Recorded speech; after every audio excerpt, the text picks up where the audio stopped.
Est-ce la fin de Salt Bae? Quelle leçon business peut-on tirer de cette histoire? Allez-vous dans un restaurant pour vivre une expérience?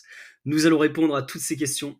Mais d'abord, si vous ne savez pas qui est Salt Bae, nous allons faire des petites présentations. C'est parti! C'est un geste devenu iconique qui a propulsé cet homme au rang d'icône d'internet adoré des stars. The man. Salt Bae.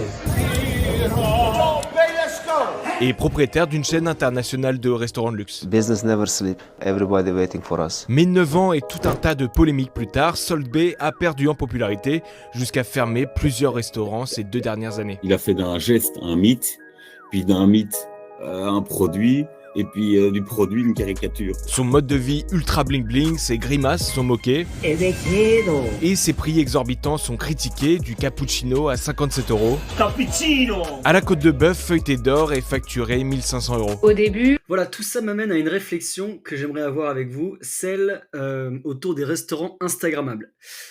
Ce que je veux dire, c'est qu'avant, on allait au resto pour vivre une expérience, on allait manger quelque chose de bon, un plat que vous n'aviez jamais mangé, que vous ne saviez pas cuisiner. Et aujourd'hui, on va au resto toujours pour vivre une expérience, mais j'ai quand même l'impression qu'on s'en fout un peu de savoir si c'est bon. Ce qui compte, c'est que les plats doivent être pris en photo, ils doivent être beaux visuellement, que le goût ne soit pas à la hauteur du visuel, ce n'est pas grave. Ce qui compte, c'est qu'on soit dans un cadre magnifique et que l'on vive une expérience que l'on pourra montrer à nos proches. Alors maintenant qu'on a parlé du succès de Salt Bae, j'aimerais vous montrer les erreurs. Selon moi, il a fait des erreurs qui expliquent qu'aujourd'hui, eh bien, des restaurants doivent fermer. Le bling bling à outrance n'arrive pas à inverser la tendance, amenant plutôt de nombreux consommateurs à critiquer une nourriture médiocre pour des prix abusifs et un chef prétentieux qui préfère partager sur ses réseaux les additions les plus salées de ses clients. Make me feel very happy. I hope who come spend same money. Les clients se font plus rares, dans plusieurs restaurants la stratégie finit par changer, fini la côte de bœuf plaquée or, place au menu du midi, entrée plat dessert à 45 €. Première erreur, Salt Bae a oublié ses propres valeurs. Je dis ça parce qu'en fait, à la base, les gens quand ils sont venus dans ce resto en 2017, voilà, toutes ces années de succès, les gens, ils venaient dans ce resto pour quelle raison? Ils venaient pour voir un artisan boucher passionné, quelqu'un, voilà, qui avait ce fameux geste qu'il maîtrisait, qui venait, voilà, il venait aussi pour, voir quelqu'un qui allait donner du plaisir.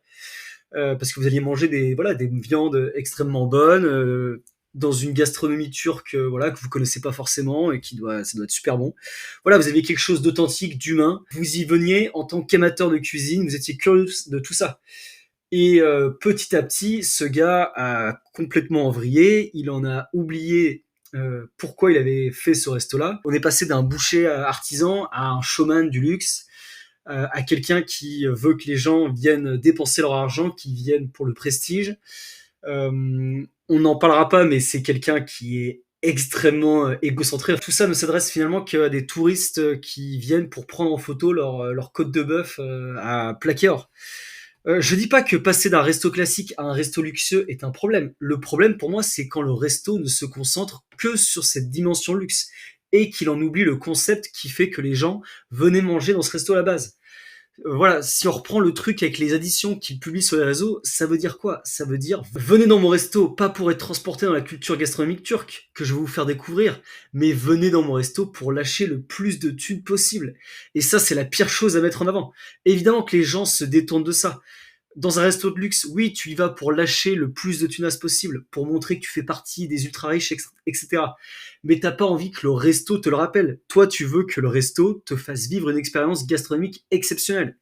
Et donc, du coup, quand les mecs se détournent de ça, parce que voilà, ils se rendent compte que le mec, en fait, est juste là pour célébrer sa victoire en publiant des notes à 145 000 $, les gens s'en détournent, et lui, comme il est pas sûr, comme il est pas sur des bases sûres, comme il a oublié que les gens y venaient pour, certes, lâcher du thune, mais aussi manger une culture gastronomique qu'ils avaient nulle part ailleurs, il modifie sa valeur perçue pour capter plus de parts de marché. Le gars veut plaire à tout le monde.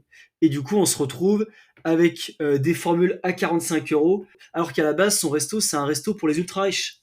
Ça, c'est la pire chose à faire, car ton public initial va se détourner de toi, puisqu'à la base, il vient pour vivre une expérience qui est unique.